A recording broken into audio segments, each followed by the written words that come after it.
প্রকৃতিকে ভালোবাসলে প্রকৃতি তার দ্বিগুণভাবে তা ফিরিয়ে দেয়।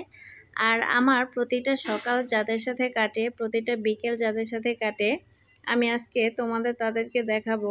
আর ওদের আমি কিভাবে ভালোবাসি আর ওরা আমাকে কিভাবে ভালোবাসা দেয়, সেটাই আজকে আমি তোমাদের সাথে শেয়ার করতে যাচ্ছি। আসসালামু আলাইকুম বন্ধুরা, তোমরা সবাই কেমন আছো? নিশ্চয়ই সবাই খুব ভালো আছো, তাই না?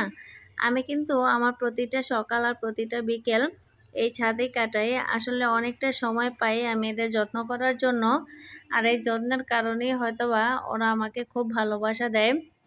আমি ওদের খাদ্য দেই আর ওরা আমাকে ভালোবাসা দিয়ে যাচ্ছে। আসলে প্রত্যেকটা মানুষ যদি পরিশ্রমী হয় তাহলে কিন্তু তারা নিজেদের খাদ্য নিজেরাই বাসা থেকে উৎপাদন করতে পারে। আমার এই ছোট্ট করলা গাছটি দেখছেন, আসলে এই গাছটি আমাকে সেই ছোট্টকাল থেকেই ফুল আর ফল দেখাচ্ছে।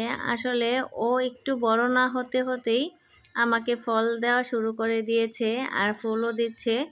যদিও ও খুবই ছোট, তারপরও কেন জানি একদম শিকড় থেকে ও আমাকে ফল দিচ্ছে।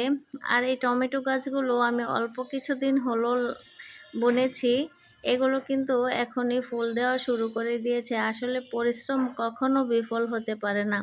এই যে আমার গাছে কিন্তু বেগুন এসে গেছে, সবাই কিন্তু অবশ্যই দেখে মাশাল্লাহ বলে যাবেন। এদের দেখলে আসলে আমার মনটা খুব শান্তিতে ভরে ওঠে। আমার প্রত্যেকটা সময় আমি এদের নিয়ে কাটাতে পছন্দ করি। আমার খুব ভালোবাসার জায়গাগুলো, আসলে জানি না, আমি কিন্তু ভাড়া বাসায় থাকি, তারপরও কেন জানি এই গাছগুলোর প্রতি আমার এতটা মায়া ভালোবাসা। সেই ছোট্টকাল থেকে এদের আমি যত্ন করে আসছি। আর এরা কিন্তু খুব দ্রুতই আমাকে ভালোবেসে কাছে টেনে নিচ্ছে। আসলে এদের ভালোবাসা কিন্তু নিরন্তর ভালোবাসা।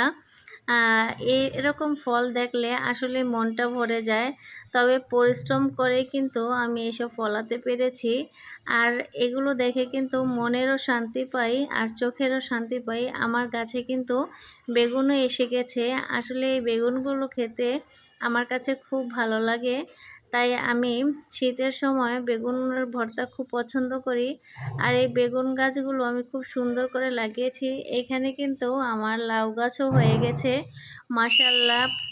আমার প্রতিটা গাছের যত্ন আমি আমার সন্তানদের মতোই নেওয়ার চেষ্টা করি। আসলে এদের দেখলে আমার মনটা খুব ভালো হয়ে যায়। প্রত্যেকটা গাছ নিয়ে আমার প্রতিটা গাছে সুন্দর ফলন এসেছে। এই নিচের বেগুন গাছগুলোতেও ফলন এসে গেছে। আর দেখেন প্রচুর সিম গাছ হয়েছে মাশাআল্লাহ।